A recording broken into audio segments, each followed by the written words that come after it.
بسم اللہ الرحمن الرحیم نحمدہ ونصلی علی رسولہ الکریم۔ ہم تعلیم الدین کے اس سبق میں دین کے 5 شعبوں کے بارے میں مطالعہ کر رہے ہیں، اور اس میں پہلا شعبہ ایمانیات کا ہے۔ اس سلسلے میں گزشتہ درس میں تقدیر کے بارے میں بات ہوئی کہ تقدیر کا ماننا، جو کچھ اللہ نے طے کر دیا ہے اس پر راضی رہنا، یہ شرائط ایمان میں سے ہے۔ آج کے درس میں یہ موضوع ہے کہ انسان کے ایمانیات کے سلسلے میں انسان کو اپنے انجام کے بارے میں کیا یقین رکھنا چاہیے۔ حضرت علی رضی اللہ تعالیٰ عنہ سے اس بارے میں روایت ہے کہ رسول اللہ صلی اللہ علیہ وسلم نے ارشاد فرمایا، تم میں سے ہر ایک کا ٹھکانہ دوزخ کا ہے یا جنت کا ہے لکھا جا چکا ہے۔ یعنی جو شخص دوزخ میں جانا اس کا طے ہو چکا، یہ بھی مقدر میں لکھا جا چکا، جس نے جنت میں جانا ہے اس کا بھی جانا مقدر میں لکھا جا چکا۔ اس پر صحابہ کرام رضوان اللہ علیہ مجمعین نے عرض کیا کہ یا رسول اللہ صلی اللہ علیہ وسلم، کیا ہم اس تقدیر کے لکھے ہوئے پر بھروسہ کر کے نہ بیٹھ جائیں اور کوشش اور عمل کو نہ چھوڑیں؟ کہ بھی جب سب کچھ پہلے طے ہو چکا ہے تو پھر ہم کیوں کوشش کریں؟ اس پر آپ صلی اللہ علیہ وسلم نے فرمایا کہ نہیں، تم عمل کرو، کیونکہ ہر ایک کو اسی کی توفیق ملتی ہے جس کے لیے وہ پیدا ہوا ہے۔ بس جو شخص نیک بختوں میں سے ہے اس کو سعادت اور نیک بختی کے کاموں کی توفیق ملتی ہے، اور جو کوئی بدبختوں میں سے ہے اس کو برے اعمال کرنے کی ہی حالت ملتی ہے۔ اصل بات یہ معلوم ہوئی کہ انسان کو تقدیر کے بارے میں، یعنی اللہ نے کیا طے کیا ہے، انسان کو کچھ معلوم نہیں ہے۔ البتہ انسان کو یہ بتا دیا گیا کہ یہ اچھے کام ہیں، یہ برے کام ہیں۔ تم یہ کام اچھے کرو گے تو اللہ تعالیٰ جنت میں داخل کرے گا، تم یہ کام کرو گے برے تو اللہ تعالیٰ جہنم میں داخل کرے گا۔ یہ ہے دین اسلام۔ اب یہ انسان اچھے کام کرتا ہے جنت میں چلا جائے گا، تو تقدیر میں یہی لکھا تھا کہ اچھے کام کرے گا جنت میں چلا جائے گا۔ اور اگر یہ انسان خود اپنے اختیار سے برے کام کرے گا، اسے تو نہیں معلوم کہ میں نے جنت میں جانا ہے جہنم میں جانا ہے، یہ تو برے کام کرتا رہا یہاں تک کہ آخر میں جہنم میں چلا گیا، تو تقدیر میں یہی لکھا تھا کہ یہ انسان جو ہے برے کام کرے گا جہنم میں جائے گا۔ معلوم ہوا کہ انسان کو چونکہ اپنی تقدیر کے بارے میں پتہ نہیں ہے، اس لیے انجام کے بارے میں انسان کو کیا کرنا چاہیے؟ اپنے انجام کے بارے میں یہ ایمان ہونا چاہیے بندے کا کہ میں نیک کام کرنے کی کوشش کروں گا اور انشاءاللہ اللہ تعالیٰ مجھے جنت میں داخل کرے گا۔ یہ انسان کے اپنے اختیار پر ہے اس کا انجام۔ یہ بات درست ہے، ہوگا وہی جو تقدیر میں لکھا تھا، کہ انسان کو تو نہیں معلوم کہ تقدیر میں کیا لکھا ہے۔ انسان اس بات کا پابند ہے کہ اپنی زندگی کے اندر نیک اعمال کرتا رہے، گناہوں سے بچے۔ چنانچہ صحابہ کرام رضوان اللہ علیہ مجمعین کو یہ بات بتانے کے بعد پھر نبی صلی اللہ علیہ وسلم نے 30ویں پارے کی سورۃ اللیل کی یہ آیات پڑھی، فَأَمَّا مَنْ أَعْطَى وَاتَّقَى وَصَدَّقَ بِالْحُسْنَى فَسَنُيَسِّرُهُ لِلْيُسْرَى وَأَمَّا مَنْ بَخِلَ وَاسْتَغْنَى وَكَذَّبَ بِالْحُسْنَى فَسَنُيَسِّرُهُ لِلْعُسْرَى۔ یہاں انسان کے تقدیر اور انجام کے بارے میں اور اس کی زندگی میں اس کو کیا کرنا چاہیے، اللہ تعالیٰ نے واضح اصول عطا فرما دیے، اور اسی پر ہمارا ایمان ہونا چاہیے۔ اب اس کا ترجمہ غور سے سنیے گا، جس سے معلوم ہوگا کہ اللہ تعالیٰ نے کتنا ہمارے لیے راستہ آسان کر دیا۔ اللہ تعالیٰ نے فرمایا فَأَمَّا مَنْ أَعْطَى، بس وہ شخص جس کو اللہ نے دیا، وَاتَّقَى، اور وہ اللہ سے ڈرتا رہا، پرہیزگاری اختیار کی، وَصَدَّقَ بِالْحُسْنَى، اور اچھی باتوں کی تصدیق کرتا رہا، فَسَنُيَسِّرُهُ لِلْيُسْرَى، تو ہم ضرور اس کے لیے آسان کر دیں گے اس آسانی کو۔ پھر دوسری طرف فرمایا وَأَمَّا مَن بَخِلَ، اور جب کہ اللہ نے انسان کو دیا ہے پھر یہ انسان کنجوسی کرے، اللہ کی راہ میں خرچ نہ کرے، بیوی بچوں پر خرچ نہ کرے، اپنی ذات پر خرچ نہ کرے، کنجوسی کرے، وَاسْتَغْنَى، اور بے نیازی اختیار کرے، بے پرواہی اختیار کرے، وَكَذَّبَ بِالْحُسْنَى، اور اچھی باتوں کو جھٹلائے، اچھی باتوں کو نہ مانے، گناہ کی زندگی گزارے، فَسَنُيَسِّرُهُ لِلْعُسْرَى، تو ہم آہستہ آہستہ اس کو تنگی تک پہنچا دیں گے۔ تو معلوم ہوا انسان اگر نیک اعمال کرتا رہے اور اللہ کی طرف توجہ رکھے تو انشاءاللہ یہ جنت ہی میں جائے گا، اور اس بات کا ڈر آخر تک رکھنا ہے کہ میرا انجام جو ہے وہ ایمان پر ہو جائے۔ اس لیے ہمارے بزرگ یہ کہتے ہیں کہ دین نے ہمیں یہ سکھایا ہے کہ اپنے ایمان کو بچا بچا کے انسان قبر میں لے جائے، پھر آگے موج ہی موج ہے۔ معلوم ہوا کہ یہ انسان، اس لیے انسان کو یہ بھی نہیں کہنا چاہیے، عام طور پر تقدیر کے حوالے سے نبی صلی اللہ علیہ وسلم نے یہ بھی سمجھایا۔ ہم عام زندگی میں کبھی کبھی کہتے ہیں کاش میں یہ نہ کرتا تو یوں ہو جاتا، کاش میں اگر میں یہ کرتا تو یوں ہو جاتا، یعنی ہونے کے بعد۔ تو نبی صلی اللہ علیہ وسلم نے یہ بھی سمجھایا اپنے ارشادات میں کہ انسان کو یہ نہیں کہنا چاہیے کام ہو جانے کے بعد، بات ہو جانے کے بعد، نقصان ہو جانے کے بعد پھر یوں کہنا کہ اگر میں یوں نہ کرتا تو یوں کرتا، یوں ہو جاتا۔ فرمایا اس طرح شیطان کے اثرات کا دروازہ کھل جاتا ہے۔ پھر انسان کو کیا کرنا چاہیے؟ انسان کو اچھے کام کرنے چاہیے، انسان کو سوچ سمجھ کر اچھا راستہ اختیار کرنا چاہیے، انسان کو سوچ سمجھ کر جو کوششیں مفید ہوں وہ کرنی چاہیے، اور اس کے بعد یہ جملہ بولنا چاہیے جو مل جائے، جو کچھ مل جائے، اچھا ہو یا برا ہو، پھر کہنا چاہیے جو میں نے تو کوشش کی تھی، جو کچھ اللہ کی تقدیر تھی وہ ہوا، اور جو اللہ چاہے گا وہ ہوگا، میں نے تو کوشش کی تھی۔ اس سے انسان کا ایمان بچا رہتا ہے۔ یہ ایمانیات سے متعلق بات تھی آج کی نشست میں۔ اور اب دوسرا شعبہ دین کا وہ ہے عبادات۔ عبادات کے بارے میں ہم نے سب سے پہلے نماز کے بارے میں مطالعہ شروع کیا، اور اس کے اوقات، نماز کے جو اوقات ہیں اس کا ہم نے مطالعہ کیا۔ اب سب سے اہم بات، نماز کا طریقہ مکمل طور پر سمجھنے سے پہلے ہمیں نماز کے تمام اعمال کے بارے میں ہمیں یہ پتہ ہونا چاہیے کیا عمل فرض ہے، کیا واجب ہے، کیا سنت ہے۔ ایک ایک عمل کے بارے میں۔ اس سے سہولت کیا ہوتی ہے؟ جب آپ کو نماز کے فرائض معلوم ہو جائیں تو ایسی صورت میں آپ کو یہ بات پتہ چل جائے گی کہ اگر یہ بات کام چھوٹ گیا تو نماز نہیں ہوگی، دوبارہ نماز پڑھنی پڑے گی۔ یہ ہے فرض کی بارے میں۔ اور نماز کے واجبات بھی الگ سے آپ کو پتہ ہونے چاہیے۔ اس کی وجہ یہ ہے کہ اگر واجب چھوٹ جائے تو آخر میں سجدہ سہو کر لیں، یا واجب کا اضافہ ہو گیا تو سجدہ سہو کر لیں۔ تو فرائض بھی معلوم ہونے چاہیے کہ اگر یہ نہ ہوئے پورے تو نماز نہیں ہوگی، اور واجبات بھی معلوم ہونے چاہیے کہ اس کا حل کیا، اگر چھوٹ جائے تو آخر میں سجدہ سہو کر لیں۔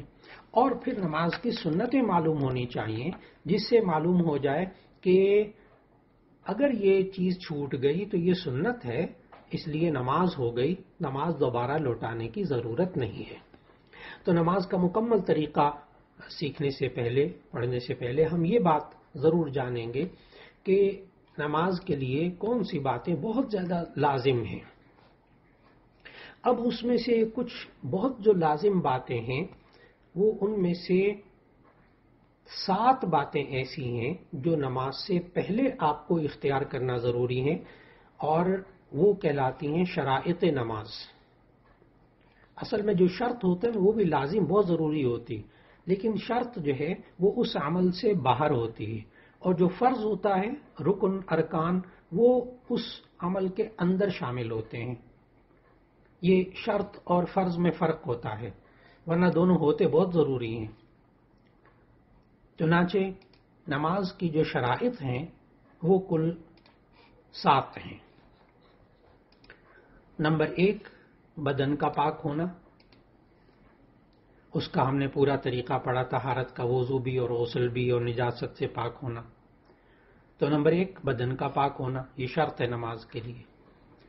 نمبر 2 کپڑوں کا پاک ہونا، یہ بھی شرط ہے نماز کے لیے۔ نمبر 3 جہاں آپ نماز پڑھ رہے ہیں اس جگہ کا پاک ہونا، یہ ضروری ہے، یہ شرط ہے نماز کے لیے، جگہ پاک ہو، ناپاک جگہ پہ نماز نہیں ہوگی۔ نمبر 4 سطر کا چھپانا۔ سطر کس کو کہتے ہیں یہ سمجھنا بہت ضروری ہے، کیونکہ اس کے بغیر، سطر چھپائے بغیر نماز نہیں ہوگی۔ اس کے لیے مرد کے سطر کو الگ سمجھنا ہے، عورت کے سطر کو الگ سمجھنا چاہیے۔ ہمیں دین اسلام میں یہ بتایا گیا کہ مرد کا سطر کیا ہے کہ ناف کے نیچے سے لے کر گھٹنے کے نیچے تک، یہ مرد کے لیے سطر ہے، اس کو چھپانا نماز میں لازم ہے، شرط ہے، اس کے بغیر نماز نہیں ہوگی۔ ناف کے نیچے سے لے کر گھٹنے کے نیچے تک، ناف سطر میں داخل نہیں ہے، گھٹنا سطر میں داخل ہے۔ اس لیے کوئی مرد اگر ایسے کپڑا پہن کر نماز پڑھ لے کہ جس سے اس کے ناف کے نیچے سے گھٹنے کے نیچے تک چھپا ہوا ہو، تو ایسی صورت میں فرض نماز ادا ہو جائے گی۔ اب وہ سارے سوالات حل ہو جائیں گے کہ جی وہ ہاف بازو والی قمیض پہن کر نماز ہو سکتی ہے کہ نہیں مرد کے لیے، اور جی وہ آستینیں اگر اوپر چڑھا لی تو اس وضو کرتے وقت پھر اسی طرح نماز پڑھ لی تو نماز ہوگی کہ نہیں ہوگی؟ تو اس کا جواب یہ ہے کہ وہ نماز کی سنتوں میں سے ہے، اور نماز کے شرائط میں سے لازم کیا ہے؟ سطر کو چھپانا۔ لہذا مرد کا سطر ناف کے نیچے سے لے کے گھٹنے کے نیچے تک، اور عورت کے لیے سطر کیا ہے؟ یہ توجہ سے سننا ہے۔ عورت کے لیے سطر نماز کے اندر جسے چھپانا شرط ہے نماز میں، اس کے بغیر نماز نہیں ہوگی، وہ ہے کہ دونوں ہاتھ گھٹنوں سے آگے، دونوں ہاتھ، دونوں پاؤں اور چہرہ، یہ 3 چیزیں سطر میں شامل نہیں ہیں، اور باقی پورا بدن سطر ہے، سر کے بال بھی سطر ہیں۔ تو سطر عورت کے لیے کیا ہے؟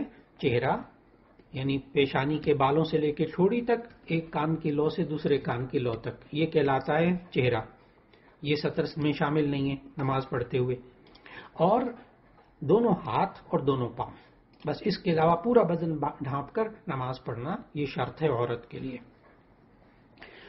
5ویں شرط ہے نماز کا وقت ہونا۔ اگر نماز کا وقت نہیں ہوا تو بھی نماز نہیں ہوگی۔ نمبر 6 شرط ہے قبلے کی طرف منہ کرنا۔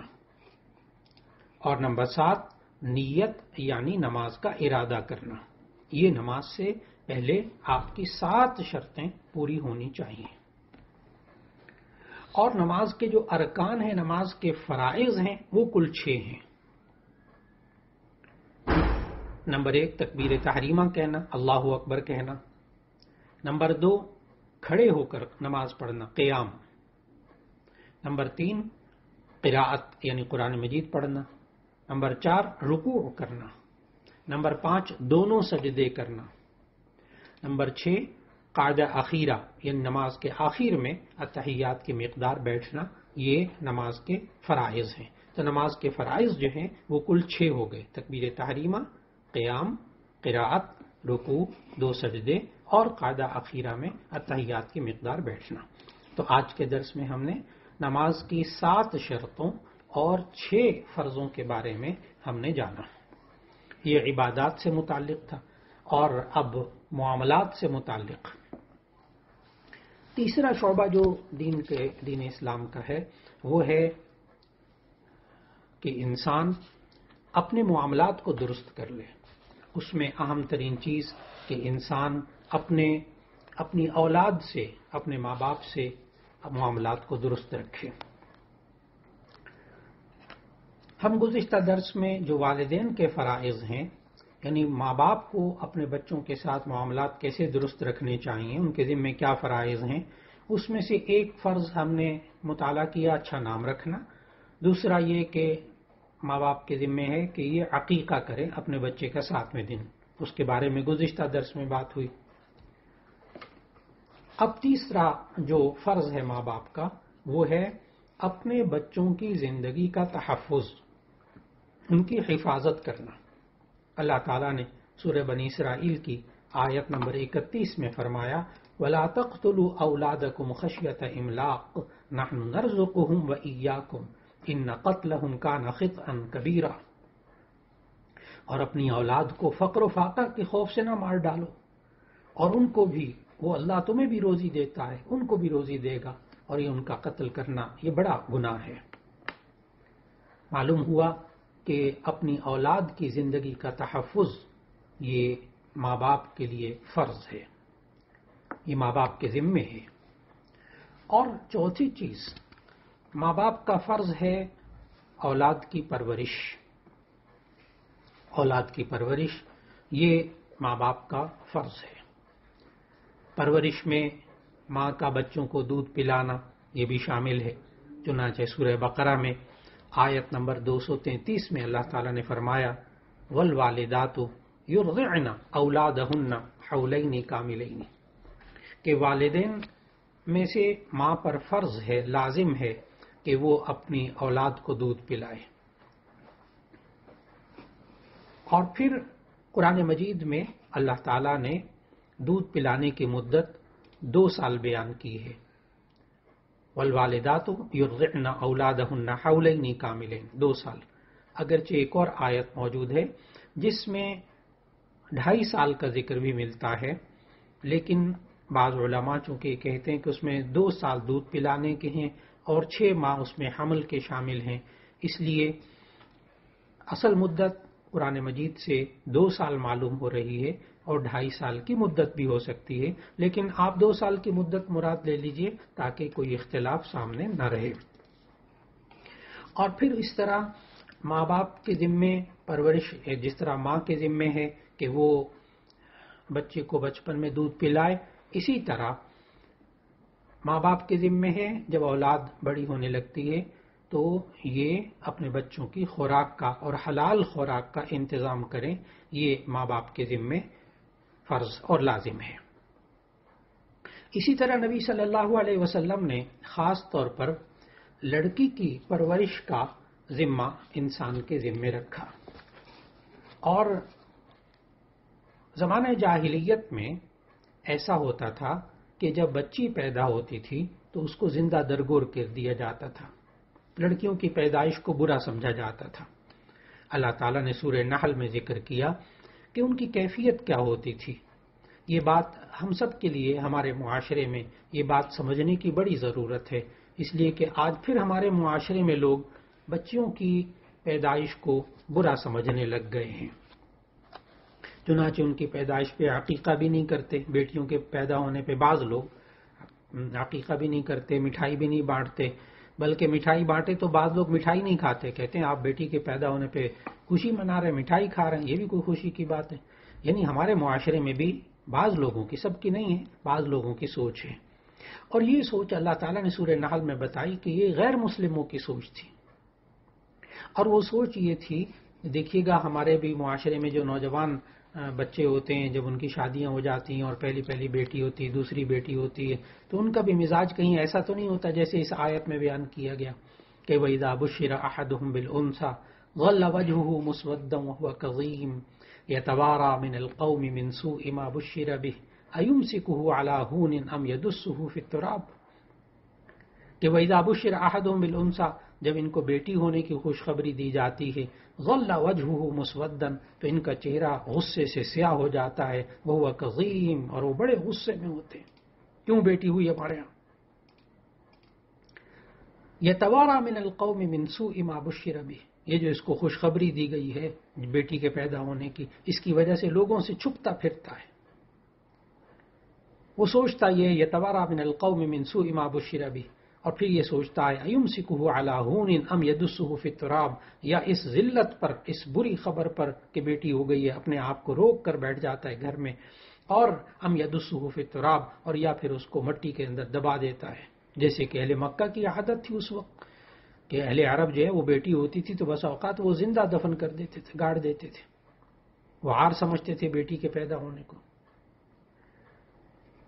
اور اسی طرح ہمارے معاشرے کے اندر بھی یہ کیفیت جب آ گئی تو ایسی صورت میں لوگوں نے بیٹیوں کو، ان کی پرورش کرنے کو برا سمجھا۔ نبی صلی اللہ علیہ وسلم نے اسی وجہ سے اس معاشرے کی اصلاح کے لیے بھی سمجھایا۔ آج بھی نوجوان بچے اور بچیوں کو یہ سمجھنا ہوگا کہ نبی صلی اللہ علیہ وسلم نے فرمایا جس کی 2 یا 3 بیٹیاں یا بہنیں ہوں اور وہ ان کے ساتھ اچھا سلوک کرے وہ جنت میں داخل ہوگا۔ پھر آپ صلی اللہ علیہ وسلم نے فرمایا جو لڑکی کی پرورش کرتا ہے تو ایسے والدین اور دوزخ کے درمیان وہ لڑکی کی پرورش رکاوٹ بن جاتی ہے، یعنی یہ ماں باپ پھر جہنم میں نہیں جائیں گے بچی کی پرورش کرنے والے۔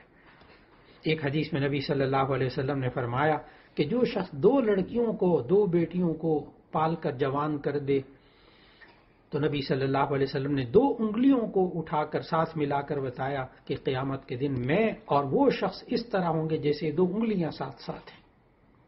اتنا بڑا مقام نبی صلی اللہ علیہ وسلم نے بتایا بچیوں کی پرورش، لہذا بچیوں کی پرورش پر عقیقہ بھی کرنا چاہیے، ان کا اچھا سا نام بھی رکھنا چاہیے، خوشی بھی منانی چاہیے، ان کی پھر اچھی پرورش کرنی چاہیے، اور جب جوان ہو جائیں تو ان کی اچھی جگہ شادی کر دینی چاہیے۔ انشاءاللہ العزیز یہی بیٹیاں پھر آنکھوں کی ٹھنڈک انشاءاللہ بن جاتی ہیں اور یہی خاندان کے لیے عزت کا سبب بھی بنتی ہیں جب انسان خود اپنے ہاں بیٹی کی پیدائش کو عزت والا سمجھتا ہے۔ چوتھا شعبہ جس سے ہمارا درس جو ہے اس میں بات کی جاتی ہے وہ ہے معاشرت، رہنا سہنا۔ معاشرت کے اندر ایک اہم چیز جو آتی ہے وہ ہے ہمارا لباس۔ رہنے سہنے کے اندر ایک اہم موضوع ہمارا لباس۔ ہمارا لباس کیسا ہونا چاہیے؟ اللہ تعالیٰ نے ہمیں سورہ اعراف میں آیت 22 میں ایک سبق عطا فرمایا، یا بنی آدم قد انزلنا علیکم لباسا یواری سوآتکم وریشا، اے بنی آدم ہم نے تم پر لباس اتارا، یواری سوآتکم جو تمہاری ستروں کو ڈھانپے، وریشا اور موجب زینت ہو۔ معلوم ہوا کہ لباس میں پہلی شرط یہ ہے، فرض لباس وہ ہے کہ جس میں انسان کا ستر چھپ جائے۔ ستر کے بارے میں ابھی نماز کی شرائط بیان کرتے ہوئے آج کے درس میں بات گزری کہ ستر کس کو کہتے ہیں، اسی کو سمجھ کے ہمیں معلوم ہوگا کہ فرض لباس کون سا ہے۔ فرض لباس جو اللہ تعالیٰ نے قرآن مجید میں بتایا وہ یہ جو انسان کی ستر کو ڈھانپے۔ اب مرد کے لیے ستر ہم نے پڑھا کہ ناف کے نیچے سے لے کے گھٹنے کے نیچے تک، یہ مرد کا ستر ہے۔ ایسا لباس، اتنا لباس پہننا جس سے انسان کا یہ ستر ڈھانپا جائے، یہ فرض لباس ہے۔ پھر اس کے بعد قمیض بھی پہنی جائے، وہ ایک الگ ہے، وہ الگ سنت ہے۔ پھر انسان اپنے سر کو ڈھانپے، وہ ایک الگ سنت ہے۔ لیکن جو فرض لباس ہے وہ کیا ہے کہ اتنا لباس کہ جس سے ستر ڈھانپا جائے۔ اور پھر جو عورت کے لیے ستر ہے اس کو بھی سمجھنا ہوگا، دونوں ہاتھ، دونوں پاؤں اور چہرہ، اس کے علاوہ باقی پورا بدن ستر ہے۔ تو عورت ایسا لباس پہنے، بچوں کو ہمیشہ ایسا لباس پہنانا چاہیے جس سے ان کی شروع سے تربیت ہو کہ وہ اپنے ستروں کو ڈھانپنے والا لباس پہنے۔ ایک تو لباس کے لیے یہ شرط بتائی اللہ تعالیٰ نے قرآن مجید میں، اور نبی صلی اللہ علیہ وسلم نے بھی سمجھایا۔ پھر اس کے بعد دوسری شرط یہ ہے کہ وہ لباس جو ہے وہ اس میں غیر مسلموں کا شعار یعنی غیر مسلموں کی نشانی نہ ہو، غیر مسلموں کے ساتھ مشابہت نہ ہو۔ چنانچہ سنن ابی داؤد حدیث کی کتاب میں حضرت عبداللہ ابن عمر رضی اللہ تعالی عنہ سے روایت ہے کہ رسول اللہ صلی اللہ علیہ وسلم نے فرمایا، من تشبہ بقوم فہو منہم، جو کسی قوم سے مشابہت اختیار کرتا ہے وہ اسی میں سے ہوتا ہے۔ اس لیے ایسا لباس جس سے یہ ظاہر ہوتا ہو کہ یہ بندہ غیر مسلم ہے، فلاں مذہب کا ہے، وہ ایسا لباس مسلمان کو نہیں پہننا چاہیے۔ باقی اپنا علاقائی لباس ہے، کوئی قومی لباس ہے، کوئی موسم کے اعتبار سے لباس ہے، وہ انسان پہن سکتا ہے۔ تیسری شرط نبی صلی اللہ علیہ وسلم نے بتائی جو کہ بخاری شریف کے اندر موجود ہے کہ ایسا لباس نہیں پہننا چاہیے جس میں مرد عورت لگے اور عورت مرد لگے، یعنی مردوں کو ایسا لباس نہیں پہننا چاہیے جو عورتوں کے مشابہ ہو، اور عورتوں کو ایسا لباس نہیں پہننا چاہیے جو مردوں کے مشابہ ہو۔ اور میں نے عرض کیا کہ یہ بخاری شریف کی روایت ہے، حضرت عبداللہ ابن عباس رضی اللہ تعالیٰ عنہ سے روایت ہے کہ نبی صلی اللہ علیہ وسلم نے فرمایا کہ اللہ تعالیٰ لعنت فرماتا ہے ان مردوں پر جو عورتوں کے ساتھ مشابہت رکھتے ہیں اور ان عورتوں پر جو مردوں کے ساتھ مشابہت رکھتی ہیں۔ اس لیے یہ جو ادب، 3 ادب ہم نے لازمی ادب پڑھے، اس کا ضرور بدن میں لباس پہنتے ہوئے خیال کرنا چاہیے۔ ایک تو یہ کہ سطر کو ڈھانپیں، دوسرا یہ کہ غیر مسلم قوم سے مشابہت، غیر مسلم مذہب سے مشابہت نہ ہو، اور تیسرا یہ ہے کہ مرد اور عورت کے ایک دوسرے سے مشابہ لباس نہ ہوں۔ لباس کے بارے میں باقی جو آداب ہیں وہ انشاءاللہ العزیز آئندہ درس میں اس کا مطالعہ کریں گے۔ پھر اس کے بعد 5واں شعبہ دین اسلام کے اندر وہ اخلاقیات کا ہے۔ اخلاقیات میں ہم نے گزشتہ درس میں عدل و انصاف سے متعلق مطالعہ کیا، اور آج اخلاق میں سے اہم ترین بات کہ انسان کو اپنے جذبات پر قابو پانا چاہیے۔ نبی صلی اللہ علیہ وسلم کا ارشاد ہے کہ جس آدمی میں 3 باتیں نہ ہوں اس کا کوئی عمل کام نہ آئے گا۔